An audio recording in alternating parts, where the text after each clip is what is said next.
శాంతి. ETV life ఆధ్యాత్మిక channel ప్రేక్షకులకు స్వాగతం. బానిస కార్యక్రమానికి సుస్వాగతం. చూడండి, మనం పూర్వకాలంలో ఏం చేసేవారు, ఇంటిలో పాడి పంట ఉండేది. వాళ్ళు ఏం చేసేవారు, మజ్జిగ చిలికి వెన్న తీసేవారు. అంటే మజ్జిగలో వెన్న ఉంటుంది, దాన్ని చిలికితే బయటకు వస్తుంది. అలానే మనం కూడా, భగవంతుడు ఎవరు, జ్ఞానసాగరుడు కదా. ఆ జ్ఞానసాగరుడి జ్ఞానాన్ని మన ఆలోచనలనే కవ్వంతో చిలికితే మన జీవితంలో కూడా ఏంటి, వెన్న అంటే నిజమైన అంటే పరమానందం, పరమ సుఖం, శాంతి, ప్రేమ అన్నీ పొందగలుగుతాం. మరి ఆ జ్ఞానసాగరుడి జ్ఞానాన్ని మన ఆలోచననే కవ్వంతో ఎలా చిలకాలి? చూడండి, జ్ఞానం, ఆధ్యాత్మిక జ్ఞానం అనేది మన ఆత్మకి భోజనం లాంటిది. మనం భోజనం తిన్న తర్వాత, భోజనం తింటాం, ఎంత మంచి ఫుడ్ తిన్నా, విటమిన్ ప్రోటీన్ ఫుడ్ తిన్నా కానీ ఒకవేళ మన జీర్ణశక్తి సరిగా లేదనుకోండి, ఆ తిన్న భోజనం మనకి వంట పట్టదు. జీర్ణశక్తి కూడా బాగుండాలి. అప్పుడే మనం ఎంత భోజనం తీసుకున్నామో ఆ భోజనం మన ఒంటికి పడుతుంది, ఆ శక్తి మనకు వస్తుంది. అంటే అది శక్తిలా తయారై రక్తంలో కలుస్తుంది. అలాగే మనము ఎన్నో విషయాలు వింటాం, మంచి మంచి విషయాలు వింటాము, చదువుతాము. మనందరికీ జ్ఞానం తెలుసు. జ్ఞానం తెలియదనే లేదు కదా, ప్రతి ఒక్కరికి జ్ఞానం తెలుసు.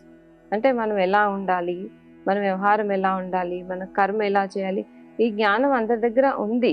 అంటే జ్ఞానాన్ని వింటున్నాం, చదువుతున్నాం, తెలుసుకుంటున్నాం. కానీ ఆ జ్ఞానం వంట పట్టాలంటే మనం ఏం చేయాలి? వంట పట్టడానికి ఇప్పుడు చూడండి, డైజెషన్ సరిగా లేదనుకోండి, డైజెషన్ కావడానికి ఏం చేస్తారు, ఎక్సర్సైజ్ చేస్తారు, మెడిసిన్ వేసుకుంటారు, ఏదో రకంగా తిన్న ఆహారాన్ని ఎలా జీర్ణించుకోవాలని ప్రయత్నాలు చేస్తారు. అలాగే మనం ఇన్ని విషయాలు వింటున్నాం, తెలుసుకుంటున్నాం, అర్థం చేసుకుంటున్నాం. మరి వాటిని ఎలా జీర్ణం చేసుకోవాలి? మనం ఆవుని చూసుంటారు కదా మీరు ఎప్పుడైనా. ఆవు ఏం చేస్తుంది, గడ్డి తిన్న తర్వాత ఎప్పుడు ఖాళీగా ఉంటుంది, నెమరేస్తూ ఉంటుంది. అంటే నెమరేసి ఆ తిన్న గడ్డిని అరిగించుకోవడానికి ఆవు ఏం చేస్తుంది, ఖాళీగా ఉన్నప్పుడల్లా దాని నోరు ఆడుతుంది, నెమరేస్తూ ఉంటుంది. అలాగే మనం కూడా వింటున్నాం, చదువుతున్నాం, తెలుసుకుంటున్నాం. విన్న జ్ఞానాన్ని ఏం చేయాలి, మననం చేయాలి, చింతన చేయాలి. దాని గురించి మనం ఎంత చింతన చేస్తాము, మననం చేస్తాము అంటే ఆ విషయాల గురించి మళ్ళీ ఆలోచిస్తాం. విన్న తర్వాత నెక్స్ట్ స్టెప్ ఏంటి, ఆలోచించాలి. వాటి గురించి మనం ఆలోచిస్తే అవి మనకి ఏమవుతుంది, డైజెషన్ అవుతుంది, జీర్ణం అవుతుంది, సమయానికి ఆ జ్ఞానం ఉపయోగపడుతుంది. చూడండి, మనం ఎప్పుడో చిన్నప్పుడు చూసిన పిక్చర్స్ కానీ, సీరియల్స్ కానీ, ఏదైనా విషయాలు ఎవరైనా ఏదైనా అన్నా కానీ ఆ విషయాలు ఏమైపోతాయి, మన మనసులో ఎప్పటికీ గుర్తుండిపోతాయి. ఎలా గుర్తుంటున్నాయి మరి మనకు అవి?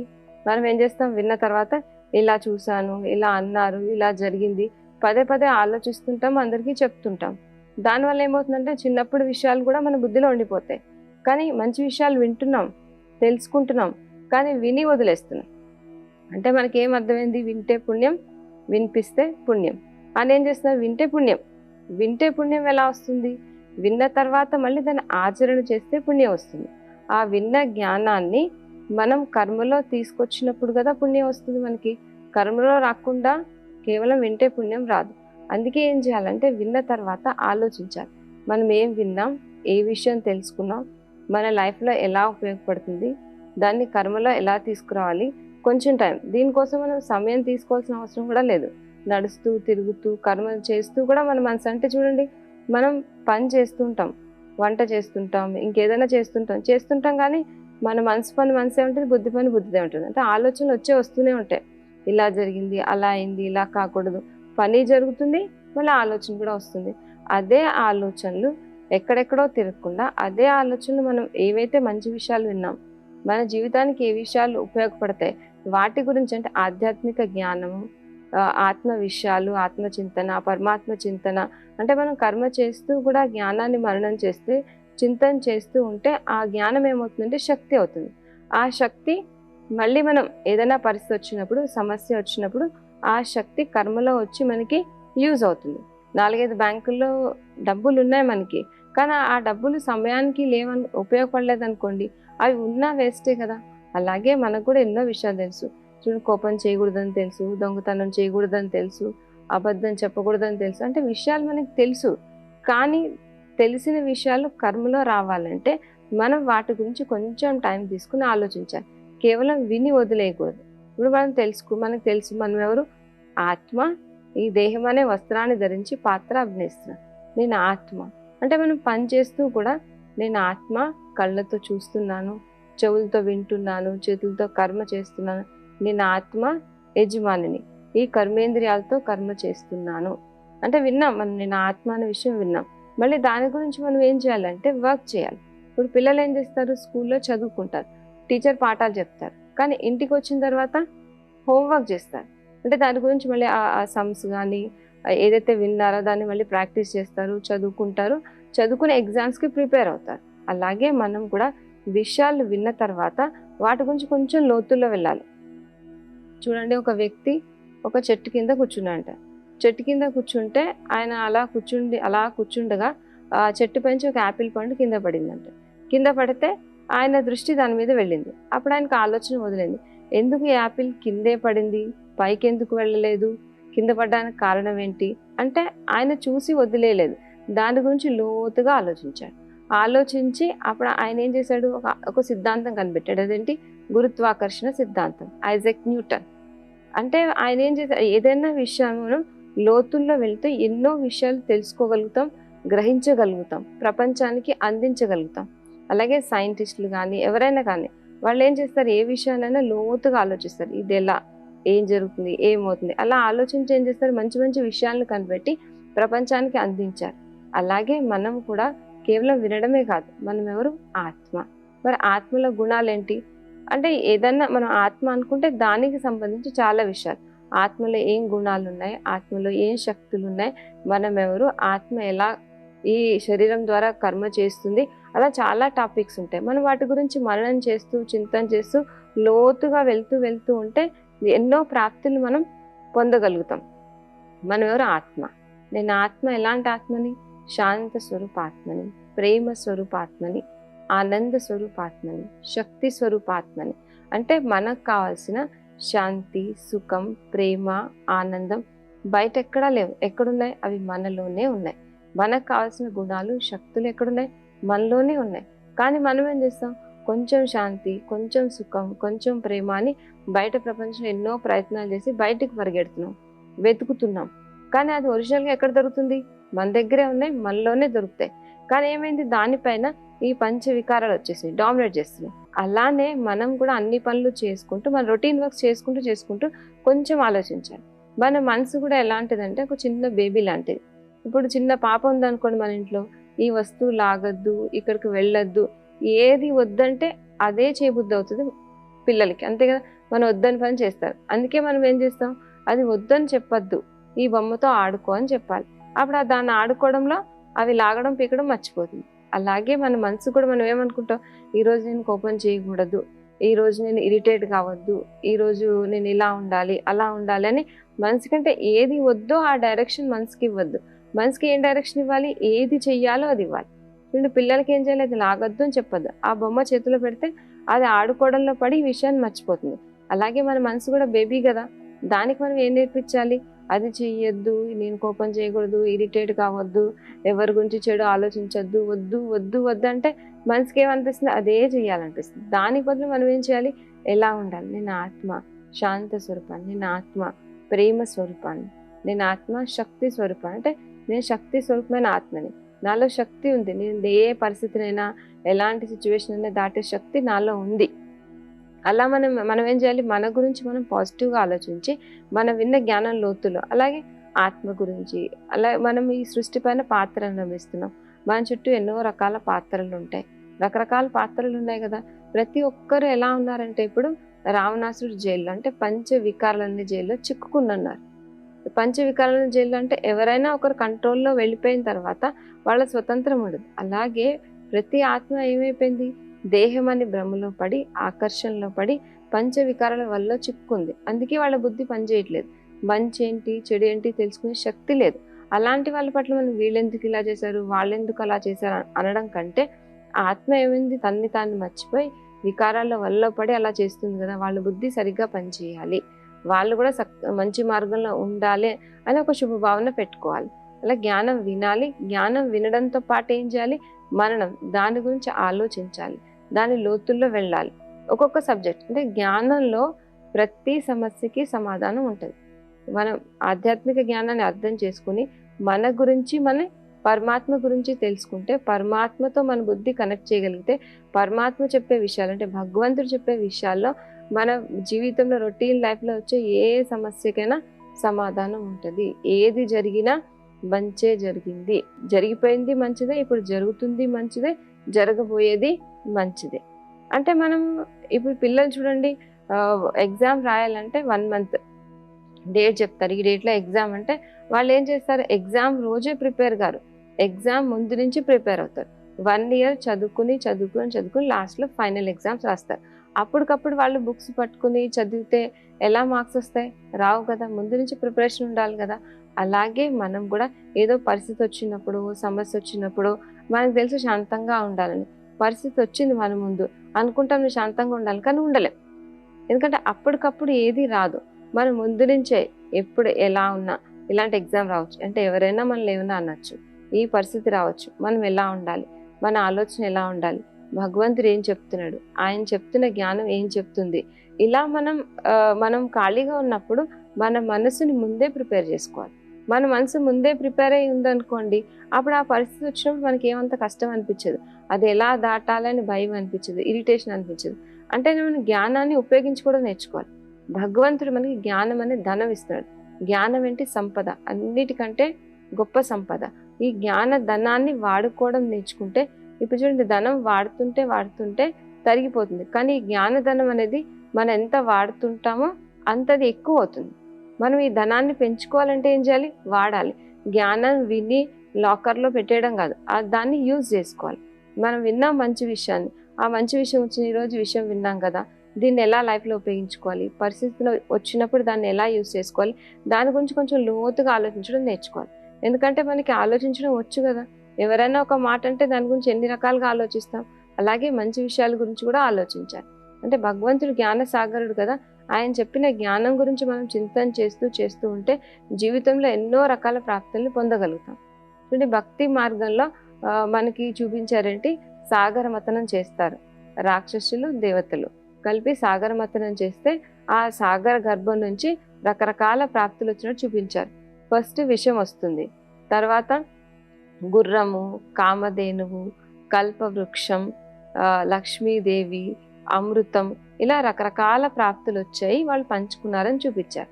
అంటే ఏంటి, భగవంతుడు జ్ఞానసాగరుడు కదా, ఆ సాగరుడి దగ్గర ఎన్నో ప్రాప్తులు ఉన్నాయి, ఎన్నో ఉన్నాయి, శక్తులు ఉన్నాయి, గుణాలు ఉన్నాయి.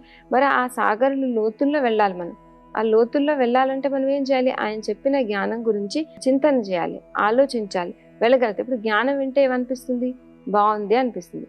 సముద్రం ఒడ్డుకు వెళ్ళామనుకోండి, చల్లగా ఎలా అనిపిస్తుంది, చాలా బాగుంది అనిపిస్తుంది. కానీ సముద్రంలో మనం ఈత నేర్చుకుని ఆ సముద్రం లోపలికి వెళ్తూ ఉంటే సముద్రం లోపల ఉంటాయి ముత్యాలు, సముద్ర సంపద ఎక్కడ లోపల ఉంటుంది, బయట ఉండదు కదా. అలాగే మనం జ్ఞానం వింటే ఏమనిపిస్తుంది, విన్న కొంచెం సేపు ఎలా అనిపిస్తుంది, చాలా బాగుంది, నాకు సంతోషంగా అనిపిస్తుంది, మనసు సెట్ అయ్యింది అని అనిపిస్తుంది. కానీ మనం ప్రాక్టీస్ చేయకపోతే, లోతుల్లో వెళ్ళకపోతే ఆ సంపద మన చేతికి ఎలా వస్తుంది? అందుకే జ్ఞానం వినడమే కాదు, వినడంతో పాటు చింతన చేయడం నేర్చుకోవాలి. జ్ఞాన సాగరుడు లోతుల్లో వెళ్ళడం నేర్చుకోవాలి. ఎప్పుడైతే జ్ఞానాన్ని అర్థం చేసుకుని మననం చేస్తాం, మనం ఆత్మ కర్మ చేస్తూ కూడా ప్రాక్టీస్ చేయాలి. నేను ఆత్మ ఈ డ్రెస్ వేసుకుని పార్ట్ని ప్లే చేస్తున్నాను, నేను ఒక యాక్టర్ని, ఈ సృష్టి పైన అందరూ యాక్టర్స్, ఎవరి యాక్షన్ వాళ్ళు చేస్తున్నారు. అలా ఏదో ఒక పాయింట్ తీసుకోవాలి. నేను ఆత్మ ఎవరు, నేను ఆత్మ శక్తి స్వరూపాన్ని, పరమాత్మ కూడా ఎవరు, సర్వశక్తివంతుడు. ఏదైనా పరిస్థితి వచ్చింది, భగవంతుడు ఎవరు, సర్వశక్తివంతుడు నా వెంట ఉన్నాడు. ఇప్పుడు సూర్యుడి నుంచి ఎలా కిరణాలు పడుతుంటాయి, అలాగే భగవంతుడు కూడా అందరికీ అన్ని ఇస్తాడు. అంటే అన్ని తనలో ఉన్న గుణాలని, శక్తుల్ని అందరికీ ఇస్తాడు. కానీ అందరూ రిసీవ్ చేసుకోరు, కొంతమందే రిసీవ్ చేసుకోగలుగుతారు. మన బుద్ధి ఆయనతో కనెక్ట్ అయితే ఆయన నుంచి మనం వాటిని రిసీవ్ చేసుకోగలుగుతాం. అందుకే మనం ఏదో ఒక పాయింట్, మనం 10 పాయింట్ల గురించి ఆలోచించలేకపోవచ్చు, 10 అంటే మనం విన్నదంతా గుర్తుండకపోవచ్చు, కానీ విన్న దాంట్లో ఒక్క పాయింట్ తీసుకోవాలి. ఆ ఒక్క పాయింట్ తీసుకుని దాని లోతుల్లో వెళ్ళడం నేర్చుకోవాలి, ఎంజాయ్ చేయడం నేర్చుకోవాలి. ఎప్పుడైతే జ్ఞానాన్ని మననం చేస్తూ ఉంటామో, లోతుల్లో వెళ్తామో. చూడండి సాగర మతనం చేసినప్పుడు ఫస్ట్ ఏమొచ్చింది, విషం వచ్చింది. విషం అంటే ఏంటి, మనలో ఉన్న పంచ వికారాల విషం, చెడు, నెగిటివ్. మనం మంచి ఆలోచించాలని అనుకుంటాం, కానీ దాని మంచి మన లోపల ఆల్రెడీ నెగిటివ్ ఉంది కదా, ఆ నెగిటివ్ థాట్స్ వస్తాయి. మళ్ళీ ఫస్ట్ ఈ నెగిటివ్ థాట్స్ వస్తాయి, టెన్షన్ రావచ్చు, రకరకాల ఆలోచనలు రావచ్చు, ఆలోచనల తుఫాన్ రావచ్చు, విషం. ఈ పంచ వికారాలనే విషయాన్ని ఎవరికి ఇచ్చేయాలి? మనం పరమాత్మకి అర్పించాలి. ఆయన ఒక్కడే దీన్ని స్వీకరించగలుగుతాడు.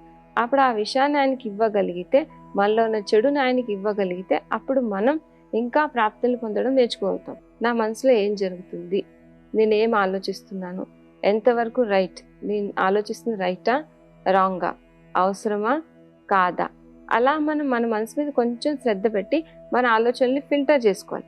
చూడండి, ఒక్కసారి మనం డీప్లో వెళ్ళిన తర్వాత బయటకు రాలేం. రూట్ రాంగ్ అని తెలిస్తే ఏం చేయాలి? మనం వెంటనే సరి చేసుకోవాలి. అలానే మన ఆలోచనలు మనం గమనించుకోగలిగితే మనం మార్చుకోగలిగినప్పుడు తొందరగా మన మైండ్ సెట్ చేసుకోగలుగుతాం. అప్పుడు మన మనసు ఎవరి చేతుల్లో ఉంటుంది? మన చేతుల్లో ఉంటుంది. మనం అలానే ఫ్రీగా వదిలిపెట్టామనుకోండి, మనసు అది ఎక్కడెక్కడో పరిగెడుతుంది. పనికొచ్చేవి, పనికి రానివి, మన విషయాలే కాదు, మనం ఏం చేయలేని విషయాలు కూడా ఉంటాయి. ఈ గవర్నమెంట్లో ఇలా జరిగింది, ఇక్కడ అలా అయింది, ఇలా అయింది, మనకి అవసరం అనవసరం ఎన్ని టాపిక్స్ జరుగుతాయి, అన్ని టాపిక్స్ మన మైండ్లో ఆలోచనలు నడుస్తూనే ఉంటాయి. అంటే మనం వ్యర్థంగా ఆలోచిస్తూ మన శక్తిని, సమయాన్ని అన్నిటినీ పోగొట్టుకుంటాం. అందుకే మనసు అనే గుర్రం మన కంట్రోల్లో రావాలి అంటే మనం ఏం చేయాలి? మాటికి అబ్జర్వ్ చేస్తూ ఉండాలి. మన మనసుని భగవంతుని మీద సంలగ్నం చేసే ప్రాక్టీస్ చేస్తూ ఉంటే ఏమవుతుంది? ఈ మనసు అనే గుర్రం మన చేతుల్లో వచ్చేస్తుంది. తర్వాత ఏం చూపిస్తారు? కామధేను అంటే అడిగిన కోరికలు తీర్చేది అని చెప్తారు అన్నమాట. అంటే మనము భగవంతుని గుర్తు చేస్తూ మనం జ్ఞాన చింతన చేస్తూ మన మనసు ఏమవుతుంది? బయట ప్రపంచ విషయాల నుంచి ఫ్రీ అవుతుంది. బయట ప్రపంచ విషయాల నుంచి ఫ్రీ అయి మన మనసు భగవంతుడితో ఏకాగ్రమవుతుంది. ఏకాగ్రమైనప్పుడు మనం పరమాత్మ నుంచి సుఖం, శాంతి, ప్రేమ అన్నీ పొంది సంతృప్తిగా ఉండగలుగుతాం. మన కోరికలు, మన మనోకామనలన్నీ పూర్తవుతాయి. మన మనోకామనలు పూర్తయినప్పుడు మనం ఒకరికి ఇవ్వగలుగుతాం. మనకే ఉంటే మనం ఇంకొకరికి ఎలా ఇవ్వగలుగుతాం? ఇవ్వలేం కదా. ఎప్పుడైతే మన మనసు జ్ఞాన చింతనతో పరమాత్మతో కనెక్ట్ అవుతుందో, ఆయన పైన సంలగ్నం అవుతుందో, అప్పుడు మనం ఆయన నుంచి అన్ని ప్రాప్తులు పొంది నేను పొందాల్సిందంతా పొందాను అనే సంతృప్తిలో ఉండగలుగుతుంది మనసు. మనం కామధేనువై మన అన్ని ఎలాంటి కోరిక లేని వాళ్ళుగా అయ్యి మనం వేరే వాళ్ళ కోరిక తీర్చగలుగుతాం. వేరే వాళ్ళ కోరికలు అంటే వాళ్ళకు కూడా మంచి మార్గాన్ని, భగవంతుడి మార్గాన్ని చూపించగలుగుతాం. ఇప్పుడు మనమే మన సమస్యలు, పరిస్థితులతో యుద్ధం చేస్తుంటే వేరే వాళ్ళకి ఏమి ఇవ్వగలుగుతాం? ఇవ్వలేం కదా. మనం బయటపడినప్పుడు వేరే వాళ్ళకు కూడా ఇవ్వగలుగుతాం. కామధేను అంటే మన స్థితి అలా తయారవుతుంది. మనం ఎలాంటి కోరికలు లేకుండా మనం సంపన్నంగా అయి మన ఎదురుగా వచ్చిన వాళ్ళకి ఇచ్చే శక్తి మనలో వస్తుంది. తర్వాత ఏం చూపిస్తారు? ఐరావతం అంటే ఏనుగు బయటకు వచ్చింది అని చెప్తారు. ఏనుగు అంటే ఏంటి? ఇప్పుడు చూడండి, 10 మంది ఒక కుక్క మరిగితే ఇంకో కుక్క బావు ఉంటుంది. కానీ ఎంతమంది ఏమన్నా ఎలా ఉన్నా ఏనుగు తన దారిలో తను వెళ్ళిపోతుంది. పరిస్థితులు ఉంటాయి, బయట అనేవాళ్ళు ఉంటారు, చెప్పేవాళ్ళు ఉంటారు, రకరకాల సిచ్యువేషన్స్ ఉంటాయి. ప్రకృతితో, వ్యక్తులతో అనేక రకాల సమస్యలు ఉన్నా కానీ ఏ సమస్య ప్రభావం మన మీద పడకుండా మనం స్టేబుల్గా ఉండగలుగుతాం. ఇంకా సూక్ష్మ విషయాలను అర్థం చేసుకోగలుగుతాం. ఏనుగు అంటే దాన్ని ఎలా, చెవులు పెద్దగా ఉంటాయి, కళ్ళు చిన్నగా ఉంటాయి, మనలో వినే శక్తి, ఇముడ్చుకునే శక్తి పెరుగుతుంది. ఏ విషయాన్నైనా గ్రహించగలుగుతాం, ఏది మంచి, ఏది రైట్, అలా మన మానసిక స్థితి తయారవుతుంది. ఐరావతం ఏనుగు అంటే ఏంటి? ఎంతమంది ఏమన్నా, ఎలా ఉన్నా, బయట పరిస్థితులు ఏమన్నా ఉన్నా కానీ ఏ ప్రభావంలో రాకుండా మన దారిలో మనం వెళ్ళగలుగుతాం. మన మానసిక స్థితి అంత ఉన్నతంగా తయారవుతుంది. ఇలా ఇంకా ప్రాప్తులు ఏంటి? కల్పవృక్షం వచ్చింది అంటారు. కల్పవృక్షం అంటే ఒకరికి నీడనివ్వగలుగుతుంది. మనము మన దాంట్లో మనం ఉండి మన బుద్ధి పరమాత్మతో ఉంటే మనం వేరే వాళ్ళకు కూడా దారి చూపించగలుగుతాం, సహయోగం ఇవ్వగలుగుతాం, స్నేహం ఇవ్వగలుగుతాం, నీడనివ్వగలుగుతాం. మన దగ్గరకు వచ్చిన వాళ్ళు సేద తీరుతారు. ఇప్పుడు ఎండలో వెళ్తున్న వాళ్ళకి ఒక చెట్టు కనపడింది అనుకోండి, అక్కడ కూర్చున్న వాళ్ళకి ఎలా అనిపిస్తుంది? కొంచెం అమ్మయ్య అనిపిస్తుంది. అలాగే ఈ ప్రపంచంలో అందరూ ఎలా ఉన్నారు? ఎండ అంటే సమస్యలు, పరిస్థితులు, అలజడిలో చిక్కుకున్న వాళ్ళకి మన దగ్గరికి రాగానే శాంతంగా అనిపిస్తుంది, ప్రశాంతంగా, సుఖంగా, వాళ్ళ బరువు దించుకున్న ఫీలింగ్ కలుగుతుంది. మనం కల్పవృక్షంలా ఉండి అందరికీ నీడనిచ్చే వాళ్ళలాగా ఉండగలుగుతాం. ఇంకా ఏం చెప్తారు? ఇలా సాగరమథనం చేసినప్పుడు లక్ష్మీదేవి వచ్చింది అని చెప్తారు. లక్ష్మీదేవి అంటే లక్షణాలు, మనలో మంచి లక్షణాలు, దైవీ గుణాలు, దైవీ లక్షణాలు వస్తాయి. ఇప్పుడు చూడండి, మనిషి రూపం మనిషి రూపమే, కానీ గుణాలు ఎలా ఉన్నాయి? రాక్షస గుణాలు. అంటే ఒకరిని రాక్షస గుణాలు అంటే ఆయన స్పెషల్గా ఉంటారా? ఎవరన్నా చూడండి, సమయానికి వచ్చి హెల్ప్ చేస్తే ఉంటారు, దేవతలా వచ్చాడు అంటారు. విసిగిస్తే రాక్షసుల్లా ఉండంటే గుణాలు. అంటే మనలో అవగుణాలు పోయి మంచి గుణాల ధారణ జరుగుతుంది. అంటే మనం అందరికీ దాత, ఇచ్చే వాళ్ళుగా తయారవుతాం. మనలో దైవీ గుణాలు వచ్చి మనమే దేవతల్లా తయారవుతాం. లక్ష్మి అంటే లక్షణాలు, అన్ని గుణాలు, శక్తులు అన్నిటితో మనం సంపన్నంగా తయారు కాగలుగుతాం. ఇంకా లాస్ట్కి ఏమొచ్చిందని చెప్తారు? అమృతం వచ్చింది అని చెప్తారు. అమృతం అంటే ఏంటి? భగవంతుడి స్మృతిలో, భగవంతుడి చింతనలో, అంటే ఆయన పైన మన మనసు సంలగ్నం అవ్వాలంటే ఆయన చెప్పిన జ్ఞానం, ఆయన జ్ఞానాన్ని మనం మననం చేస్తూ మన మనసు ఈ ప్రపంచ విషయాల నుంచి ఫ్రీ అయి ఆయన పైన సంలగ్నం అయినప్పుడు అమృతం అంటే పరమానందాన్ని అనుభవం చేసుకోగలుగుతాం, అతీంద్రియ సుఖాన్ని అనుభవం చేసుకోగలుగుతాం. అంటే అతీంద్రియ సుఖం అంటే ఇంద్రియాలతో కూడిన సుఖం కాదు, ఏదో వస్తువులుంటే, వ్యక్తులుంటే. ఇప్పుడు చూడండి, నాకు ఒక ₹1,00,000 లాటరీ వచ్చిందని ఎవరైనా చెప్తే చాలా సంతోషం అనిపిస్తుంది. లేదు మీ పేరు కాదు వేరే పేరు మీద వచ్చిందంటే మళ్ళీ మనకు బాధ అనిపిస్తుంది. అంటే వస్తువులు, వ్యక్తులతో వచ్చిన సుఖం, సంతోషం వాటితోనే వస్తుంది, వాటితోనే వెళ్ళిపోతుంది. కానీ పరమాత్మ నుంచి మనకు దొరికే సుఖం ఏంటి? అతీంద్రియ సుఖం, అంటే ఇంద్రియాలకి అతీతమైన సుఖం. ఈ ఆనందాన్ని ఎవరు పొందలేరు. పరమానందం, ఏది ఉన్నా ఏది లేకపోయినా, ఎలాంటి పరిస్థితి ఉన్నా నిజమైన ఆనందాన్ని మనం పొందగలుగుతాం. ఇదే అమృతం. మనం ప్రపంచ విషయాల గురించి, అనవసరమైన విషయాల గురించి మననం చేస్తే దుఃఖం బయటకు వస్తుంది. కానీ భగవంతుడు చెప్పిన జ్ఞాన విషయాల గురించి మననం చేస్తే, ఆధ్యాత్మిక జ్ఞానాన్ని విని అర్థం చేసుకుని మనం ఎంత ఆ విషయాల లోతుల్లో వెళ్తాము, చింతన చేస్తాము, అంత మన జీవితంలో పరమానందాన్ని, పరమ సుఖాన్ని పొందగలుగుతాం. అప్పుడు ఇలాంటి ప్రపంచంలో, ఈ నరకంలో ఉంటూ కూడా దీని ప్రభావంలో రాకుండా మనం మన స్థితిలో స్థిరంగా ఉండగలుగుతాం. ఇప్పుడు మనం ఈ ఆధ్యాత్మిక జ్ఞానం యొక్క లోతుల్లో వెళ్తే ఎన్ని ప్రాప్తులు దొరుకుతాయి అంటే మన స్థితి ఎంత బాగా తయారవుతుంది. మనం పరమానందం, పరమ శాంతి, పరమ సుఖం అనే అమృతాన్ని పొందగలుగుతాం, అమృతాన్ని ఆస్వాదించగలుగుతాం. అమృతం అంటే ఏదో వస్తువు అని కాదు, అంటే అలా పేరు పెట్టారు. మనకు కలిగే ఆనందానికి, మనకు కలిగే పరమశాంతి, పరమ సుఖానికి ఏం పేరు పెట్టారు? అమృతం అని పేరు పెట్టారు. ఆ అమృతాన్ని పొంది జీవితంలో సుఖంగా, శాంతిగా ఉండగలుగుతాం.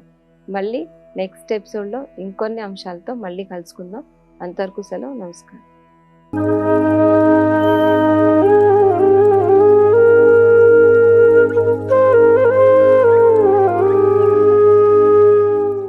ఈ కార్యక్రమాన్ని తిరిగి చూడాలనుకుంటే www.youtube.com/@ETV Life Spiritual లో చూడవచ్చు.